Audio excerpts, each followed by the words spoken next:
Okay, my dear students, today we are going to discuss our topic ray optics. ठीक है, तो इस chapter में अपन डिस्कस करेंगे ऑप्टिक्स के बारे में। अब सबसे पहले तो ऑप्टिक्स होता क्या है, ठीक है, तो यहाँ पर हम बात करेंगे ऑप्टिक्स की। तो ऑप्टिक्स होता क्या है? It is the branch of physics in which we deals with the light. ये फिजिक्स की एक ब्रांच है जिसमें लाइट के बारे में डिस्कस करते हैं, ठीक है।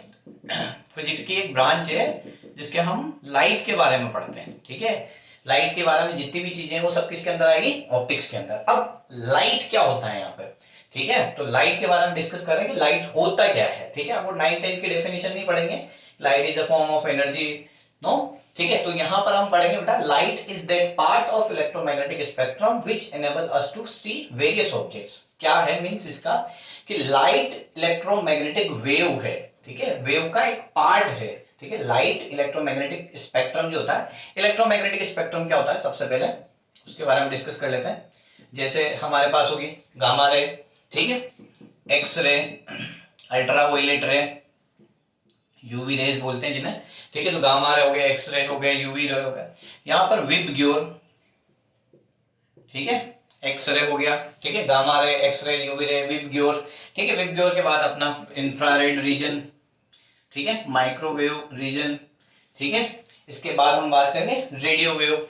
ये सब किसके पार्ट होते हैं? इलेक्ट्रोमैग्नेटिक स्पेक्ट्रम के पार्ट होते हैं। तो एक्स रे, ठीक है, gamma ray, x ray, UV rays, VIBGYOR, infrared region, microwave region and radio wave region. तो ये सब क्या है बेटा? इलेक्ट्रोमैग्नेटिक स्पेक्ट्रम के क्या है? पार्ट्स है। इसमें से जो ये पार्ट होता है, ठीक है, ये कौन सा पार्ट है?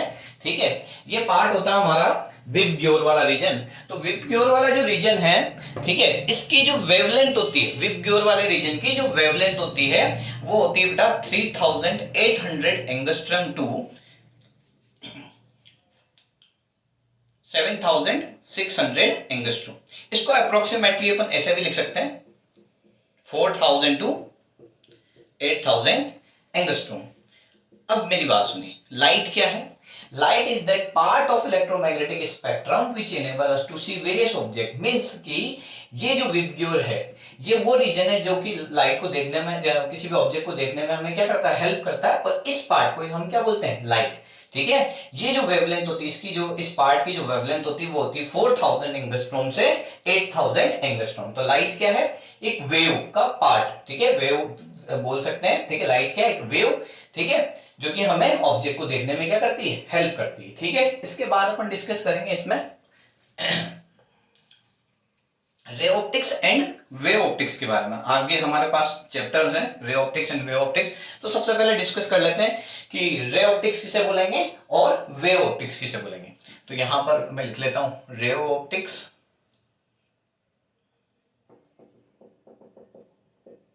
और यहां पर वेव ऑप्टिक्स, ठीक है। रे ऑप्टिक्स में हम डिस्कस करेंगे, ठीक है, उन ऑब्जेक्ट्स के जिनके डायमेंशंस लाइट की जो वेवलेंथ है उसके नियरेस्ट हो।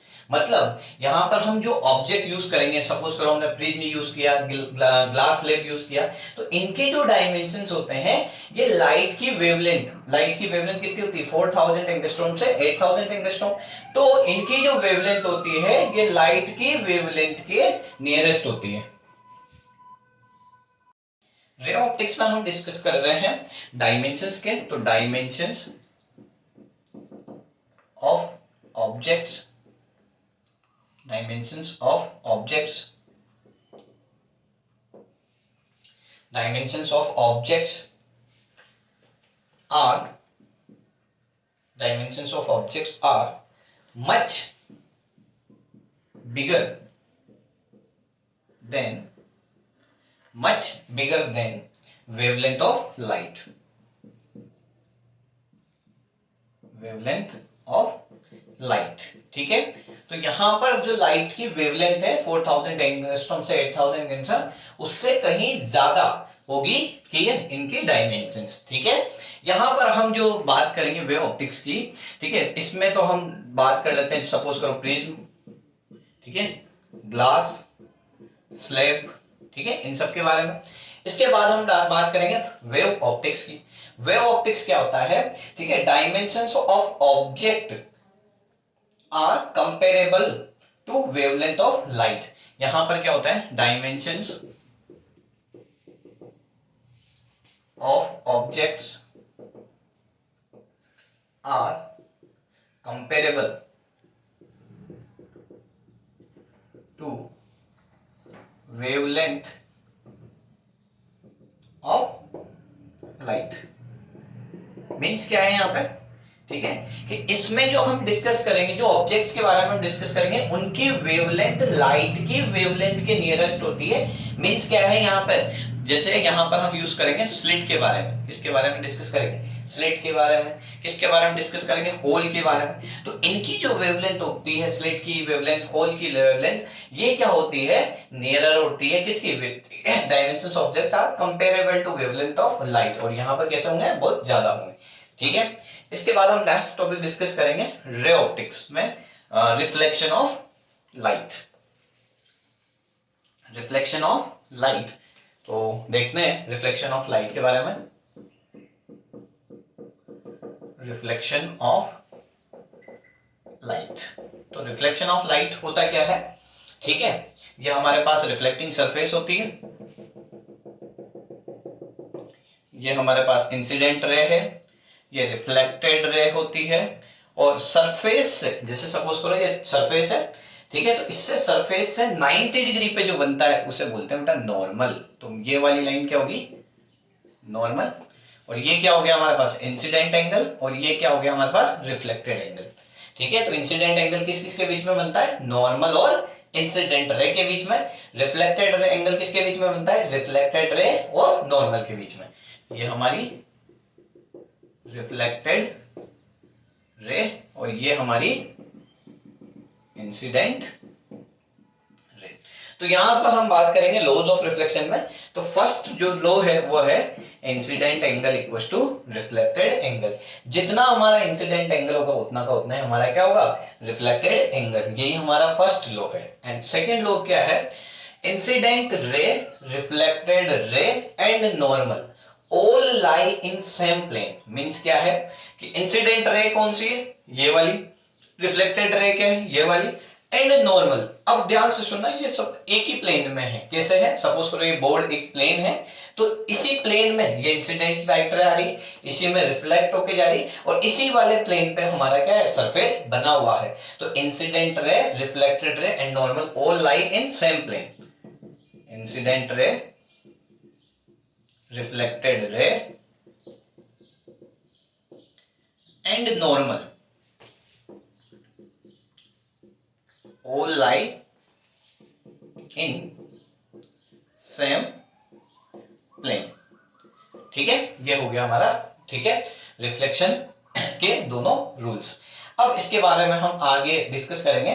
तो सबसे पहले आगे इन दोनों डिस्कस करने के बाद, इसके बाद जो हमारा नेक्स्ट टॉपिक है वो है बेटा कि अगर हमारे पास जो सरफेस है वो स्फेरिकल हो तो उस केस में रिफ्लेक्शन कैसा होगा। तो उसको देख लेते हैं कि अगर हमारे पास जो सरफेस है वो प्लेन सरफेस ना होकर कैसी होनी चाहिए, रिफ्लेक्टिंग सरफेस अगर दे दी जाए तो फिर उस केस में हम किस तरीके से रिफ्लेक्शन देखेंगे। तो हमें ये पता होना चाहिए कि सपोज करो हम, ये हमारे पास स्फीयर है, ठीक है, इस स्फीयर में ये स्फीयर का सेंटर है, ठीक है, और लाइट रे इस तरीके से इंसिडेंट हो रही है।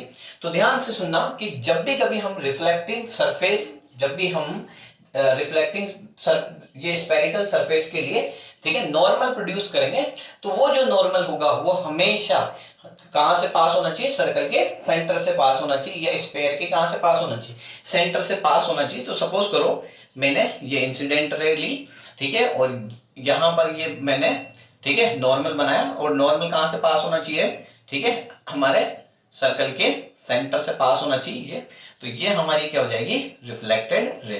तो ये हमारा इंसिडेंट एंगल हो गया, ये हमारा क्या हो गया, रिफ्लेक्टेड एंगल हो गया, और ये हमारा क्या हो गया, नॉर्मल। ठीक है, ये हमारा नॉर्मल। तो ये इंसिडेंट एंगल, ये रिफ्लेक्टेड एंगल, और ये हमारा हो चुका है नॉर्मल। और नॉर्मल हमेशा स्फेरिकल सरफेस में नॉर्मल हमेशा कहां से पास करना चाहिए, सर्कल के सेंटर से या स्फीयर के सेंटर से पास करना चाहिए। ठीक है, तो normal is always perpendicular to the, ठीक है, स्फेरिकल सरफेस। ठीक है, तो यहां पर इसमें जो नॉर्मल होगा वो हमेशा कैसा बनाया रहेगा, 90 डिग्री का बनाएगा, किससे, स्फीयर के सरफेस से। इसमें एक केस और आता है, अगर हमारे पास ये रिफ्लेक्टिंग सरफेस है। अगर लाइट रे, ठीक है, इस पे नॉर्मली इंसिडेंट हो, ठीक है, लाइट रे मतलब नॉर्मल जो है उसी डायरेक्शन में क्या हो, ठीक है, जो लाइट रे है वो इंसिडेंट होगी, तो यहां पर इस केस में, ठीक है, उसी वही लाइट रे वैसी की वैसी क्या हो जाएगी, बाउंस बैक हो जाएगी। मतलब इंसिडेंट एंगल की जो वैल्यू है वो क्या होगी, जीरो। क्यों? क्योंकि हमने इंसिडेंट एंगल के लिए क्या पढ़ा था कि इंसिडेंट रे और नॉर्मल के बीच का एंगल। अब यहाँ इंसिडेंट रे नॉर्मल के जस्ट उसी लाइन के ऊपर है, तो यहाँ पर इंसिडेंट एंगल क्या है, जीरो, तो यहाँ पर रिफ्लेक्टेड एंगल भी क्या हो जाएगा, जीरो हो जाएगा। ठीक है, तो ये हुआ किसके बारे में, रिफ्लेक्शन के बारे में। ठीक है, अब हम बात करेंगे यहाँ पर, ठीक है, प्लेन मिरर के बारे में कि प्लेन मिरर जो होता है उसमें रिफ्लेक्शन किस तरीके से होता है। फिर आगे हम डिस्कस करेंगे कि स्फेरिकल जो सरफेस होगी उनसे रिफ्लेक्शन कैसे होता है। तो हम बात कर रहे हैं किसमें, ठीक है, हम बात कर रहे हैं प्लेन मिरर के बारे में। तो प्लेन मिरर में क्या है, सबसे पहले देखो, सपोज करो प्लेन मिरर में सबसे पहले डिस्कस कर लेते हैं पॉइंट ऑब्जेक्ट्स के बारे में। किसके बारे में, पॉइंट ऑब्जेक्ट। तो यहां पर ये हमारे पास, ठीक है, पॉइंट ऑब्जेक्ट के बारे में हम डिस्कस कर रहे हैं। तो ये हमारी रिफ्लेक्टिंग सरफेस हुई, ये हमारी रिफ्लेक्टिंग सरफेस हुई, और हमने क्या करा, यहां पर कोई पॉइंट ऑब्जेक्ट कंसीडर कर लिया। अब ये हमारे पास पॉइंट ऑब्जेक्ट है, तो यहां पर हम क्या करेंगे, इसके लिए सपोज करो ये लाइट रे इस तरीके से इंसिडेंट हुई, तो जितना है यहां पर मैंने इस पे ये नॉर्मल बनाया, तो जितने एंगल पे इंसिडेंट होगी उतने एंगल पे क्या हो जाएगी, रिफ्लेक्ट हो जाएगी। ठीक है, ऐसे ही एक और लाइट रे लेके आया, ठीक है, ये, और जितने एंगल पे ये इंसिडेंट होगी उतने ही एंगल से ये वापस क्या हो जाएगी, रिफ्लेक्ट हो जाएगी। अब इन दोनों लाइट रेस को मैं पीछे ले जाऊं, पीछे प्रोड्यूस करूं, ठीक है, तो ये जो पीछे है ये है इनसाइड मिरर। ठीक है, किधर है, इनसाइड मिरर। तो ये हमारा जो ऑब्जेक्ट है, इस ऑब्जेक्ट की जो इमेज है वो कहां बनेगी, ठीक है, इनसाइड द मिरर। अब मेरी बात सुनना, जब भी कभी इमेज रियलिटी में एक दूसरे से वो कट करती है तो इस तरीके की इमेज को बोलते हैं रियल इमेज। और अगर लाइट रेज सही में कट, एक्चुअल में कट नहीं करती तो उनको बोलते हैं वर्चुअल इमेज। यहां हम देख पा रहे हैं लाइट रेज रिफ्लेक्ट हो रही है, हम पीछे प्रोड्यूस कर रहे हैं, इमेजिन कर रहे हैं, तो ये जो इमेज बनेगी ये कैसी बनेगी, वर्चुअल इमेज। ठीक है, और रियल इमेज को हम स्क्रीन पर प्लॉट कर सकते हैं, जबकि वर्चुअल इमेज को हम स्क्रीन पर प्लॉट नहीं कर सकते। तो यहाँ प्लेन मिरर जो इमेज देगा वो कैसी देगा, वर्चुअल इमेज देगा। ठीक है, यहाँ पर ये जो इमेज बन रही है वो कैसी मिल रही है, वर्चुअल। ठीक है, सेकेंड बात कि यहां पर जो प्लेन मिरर से जितनी दूर पर ऑब्जेक्ट रखा हुआ है, इमेज भी उस मिरर के अंदर उतनी ही डिस्टेंस पे होगी। मींस ये इक्वी डिस्टेंस होता है, मींस ऑब्जेक्ट की डिस्टेंस एंड इमेज की डिस्टेंस कैसी होती है, इक्वल होती है। ठीक है, ये कैसे रहते हैं, इक्वल डिस्टेंस पे, तो इसे बोलते हैं इक्वी डिस्टेंस। ठीक है, ये हुआ पॉइंट ऑब्जेक्ट के बारे में। अब हम इसको प्रूव कर लेते हैं कि ये जो डिस्टेंस होती है ऑब्जेक्ट से प्लेन मिरर की, उतनी की उतनी इमेज की डिस्टेंस होगी किससे, मिरर से। तो किस तरीके से देखेंगे यहां पर, ठीक है, देखिए प्रूफ देखते हैं हम कि किस तरीके से होगा। तो कि जितने डिस्टेंस पे ऑब्जेक्ट है उतनी ही डिस्टेंस पे इमेज फॉर्म होगी। तो इसके लिए मैं वापस से रे डायग्राम बना लेता हूं। ठीक है, ये मेरा पॉइंट ऑब्जेक्ट है। अब इस पॉइंट ऑब्जेक्ट से एक लाइट रे इस तरीके से आई, ये रिफ्लेक्ट होकर इस तरीके से चली जाएगी, ये हमारा नॉर्मल। एक लाइट रे इस तरीके से आई, ये रिफ्लेक्ट होकर ऐसे चल जाएगी, ये दूसरा। ठीक है, इसमें नॉर्मल। ठीक है, अब हम क्या कर लेते हैं, इस नॉर्मल को आगे प्रोड्यूस किया, ठीक है, इस तरीके से इसी नॉर्मल को, और ये दोनों लाइट रेस पीछे कहीं जाके मीट करेगी, उस पॉइंट पे हमारा क्या बन जाएगा, इमेज फॉर्म हो जाएगा। ठीक है, अब देखो हमको क्या करना है, इसको प्रूव करना है। तो सपोज करो कि मैं जो सेकंड वाली लाइट रेज है उसको परपेंडिकुलर लेके आऊं।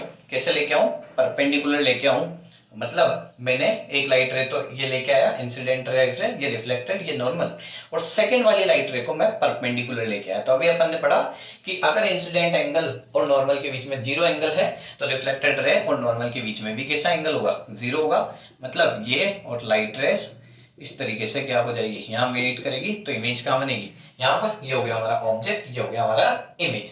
तो ऑब्जेक्ट और इमेज इक्वल डिस्टेंस पे प्रूव करना है। सपोज करिए अगर ये एंगल थीटा है तो ये वाला एंगल भी क्या होगा, थीटा। और ये हमें पता है कि ये एंगल कितना होगा 90, तो ये वाला एंगल हो जाएगा 90 माइनस थीटा। ठीक है, ये एंगल अगर थीटा है, ये वाला 90 है, तो 90 में से इस थीटा को माइनस कर दूंगा तो ये वाला एंगल निकल के आ जाएगा।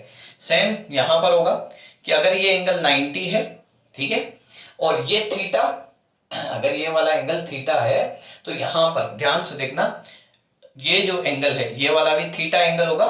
ठीक है, क्योंकि जितना इंसिडेंट एंगल होता है उतना ही रिफ्लेक्टेड एंगल होता है, तो इसके सामने वाला एंगल भी क्या कहलाएगा, थीटा। ठीक है, और अगर पूरा एंगल 90 है, 90 में से ये थीटा जाएगा तो ये बचेगा 90 माइनस थीटा। ठीक है, ये 90 है, ये 90 माइनस थीटा है, तो ये वाला एंगल भी क्या हो जाएगा, थीटा। मीन्स ये अगर मैं इसको सपोज करो ओ ए बी आई, ठीक है, तो मैं क्या देख पा रहा हूं कि मेरे पास जो ट्राइंगल ए ओ बी है एंड ट्राइंगल दूसरा वाला है ए ओ ए बी आई, इन दोनों ट्राइंगल्स के तीनों एंगल्स कैसे हैं, इक्वल है। इस वाले ट्राइंगल के भी तीनों एंगल्स कैसे हैं, इक्वल है। और इन दोनों ट्राइंगल्स में से ये वाली साइड जो है वो कॉमन है, तो यहां पर हम यूज कर सकते हैं, ठीक है, एंगल साइड एंगल रूल। कौन सा, एंगल साइड एंगल। इस ट्राइंगल के तीनों, देखो एंगल साइड एंगल रूल से हमने क्या करा, अगर इन दोनों ट्राइंगल्स को कॉन्ग्रेंट प्रूव कर दिया, अगर triangle a o b congruent होगा triangle a b i k, so by simplicity हम ये बोल सकते हैं corresponding parts of congruent triangles are, ठीक है, इक्वल। मींस यहां से बोल सकते हैं कि ओबी जितनी डिस्टेंस होगी उतनी की उतनी डिस्टेंस बी आई डिस्टेंस भी होगी। ये वाली डिस्टेंस और ये वाली डिस्टेंस कैसे होगी, इक्वल। मतलब हमने ये प्रूव कर दिया कि जितनी डिस्टेंस पे ऑब्जेक्ट रखते हैं तो इमेज भी क्या होती है, उतनी ही डिस्टेंस पे फॉर्म होती है। ठीक है, अब हम डिस्कस करेंगे इसमें कि अगर हमारे पास जो ये सरफेस है रिफ्लेक्टिंग, ये टिल्टेड अगर आ जाए तो उस केस में क्या होगा। ठीक है, तो मान लो सपोज करो कि हमारे पास ये जो सरफेस है ये इस तरीके से दी हुई है। ठीक है, ये जो सरफेस है वो इस तरीके से दी हुई है, तो यहां पर ऑब्जेक्ट रखा हुआ है। ठीक है, तो इस तरीके से इंसिडेंट रे आएगी तो ये इस तरीके से रिफ्लेक्ट हो जाएगी। ठीक है, इस पे ये हमने नॉर्मल बनाया हुआ है। ठीक है, तो अगर यहां पर अगर ये लाइट इस तरीके से रिफ्लेक्ट होगी तो यहां से इधर क्या हो जाएगी, बाउंस बैक हो जाएगी। तो हमें पता है कि अब जितने दूरी पर ऑब्जेक्ट रहेगा उतनी ही दूरी पर क्या होगी, इमेज बनेगी परपेंडिकुलर डिस्टेंस। ध्यान से सुनना, ये जो मैं क्या बात बोल रहा हूं कि ये डिस्टेंस हमेशा मिरर से कैसी होनी चाहिए, परपेंडिकुलर होनी चाहिए। मतलब जितनी परपेंडिकुलर डिस्टेंस पे ऑब्जेक्ट है उतनी की उतनी ही परपेंडिकुलर डिस्टेंस इधर बना लो, इमेज भी क्या हो जाएगी, वहीं पे फॉर्म्ड हो जाएगी। ठीक है, तो ये O और O डैश। ठीक है, ये चीज समझ में आई कि जितनी परपेंडिकुलर डिस्टेंस लेनी है, जितने डिस्टेंस पे ऑब्जेक्ट होगा उतनी ही डिस्टेंस पे क्या बनेगी, इमेज फॉर्म्ड हो जाएगी। अब हम यहां पर एक डिफरेंट सिचुएशन लेते हैं जिसमें कि सपोज करो कि हमारा पास जो है वो है रिफ्लेक्टिंग सरफेस इस तरीके से, और ऑब्जेक्ट यहां पर रखा हुआ है। मतलब अब ऑब्जेक्ट जो है वो रिफ्लेक्टिंग सरफेस से थोड़ा दूर है, मतलब उसके जस्ट सामने नहीं है, तो इस सिचुएशन में इमेज कहां पर बनेगी, तो सेम रूल हमें यूज में लेने हैं। तो यहां पर ध्यान देना कि ये हमने, ठीक है, इंसिडेंट लाइट रे लेके आया। ठीक है, तो उतने जितने, ठीक है, यहां पर प्रोड्यूस कर लिया नॉर्मल, जितना नॉर्मल और इंसिडेंट रे के बीच का एंगल होगा उतना का उतना ही नॉर्मल और रिफ्लेक्टेड रे के बीच में हो जाएगा। ठीक है, और सपोज करो यहां पर हम एक और लाइट रे लेके आ जाते हैं। ठीक है, सपोज करो मैं एक और लाइट रे लेके आया। अब जितना इंसिडेंट एंगल और नॉर्मल के बीच में होगा उतना ही रिफ्लेक्टेड रे और नॉर्मल के बीच का हो जाएगा। अब मुझे पता है कि यहां से इसको आगे प्रोड्यूस करके देख लो। ठीक है, ये रिफ्लेक्टिंग सरफेस को सपोज किया मैंने, तो ये जितनी परपेंडिकुलर डिस्टेंस होगी, ठीक है, ये जो है जितनी परपेंडिकुलर डिस्टेंस होगी उतनी ही परपेंडिकुलर डिस्टेंस पे जाके मेरी क्या बनेगी, इमेज बनेगी। तो मैं क्या कर सकता हूं यहाँ पर, अब इमेज फॉर्मेशन के लिए, ठीक है, इस तरीके से पहले से ही मार्क कर लेता हूं। अब मुझे पता है कि ये लाइट रेस यहां जाके मीट करेगी, तो मैं इसको आगे प्रोड्यूस कर देता हूं और इस वाली लाइट रे को भी क्या कर देता हूं, आगे प्रोड्यूस कर देता हूं। अब ये ऑब्जेक्ट की डिस्टेंस हो जाएगी और ये किसकी हो जाएगी, इमेज की डिस्टेंस। तो हमें ये ध्यान रखना है कि प्लेन मिरर से जितनी दूर पर ऑब्जेक्ट होगा उतने ही प्लेन मिरर से, ठीक है, इमेज की डिस्टेंस भी उतनी ही होगी, पर वो डिस्टेंस कैसी होनी चाहिए, परपेंडिकुलर होनी चाहिए, ठीक है। अब एक लास्ट न्यूमेरिकल लेते हैं, सॉरी फर्स्ट न्यूमेरिकल लेते हैं, ठीक है, ऑप्टिक्स का, जिससे आपको अच्छे से समझ में आ जाएगा कि क्या अपने को करना होता है, ठीक है। तो देखना,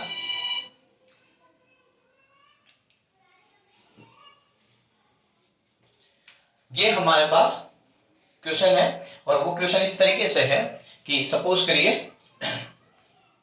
ये कोऑर्डिनेट्स गिवन है और हमारा जो है जो मिरर है वो इस तरीके से रखा हुआ है, ठीक है। ये जो एंगल है वो है 45 डिग्री का इस कोऑर्डिनेट्स के साथ, ये एंगल 45 गिवन है और जो ऑब्जेक्ट है, ठीक है, वो ऑब्जेक्ट यहां से 2 सेंटीमीटर की डिस्टेंस पे रखा हुआ है, ठीक है। ये प्लेन मिरर जो है वो 45 डिग्री का एंगल बना रहा है और ये ऑब्जेक्ट जो है वो 2 सेंटीमीटर की डिस्टेंस पे रखा हुआ है। तो हमें बताना है find the coordinates of the image, ठीक है। क्वेश्चन में ये है find the coordinates of image. हमें क्या करना है, इमेज की कोऑर्डिनेट्स बनाना है। ये मेरा क्या है, ऑब्जेक्ट।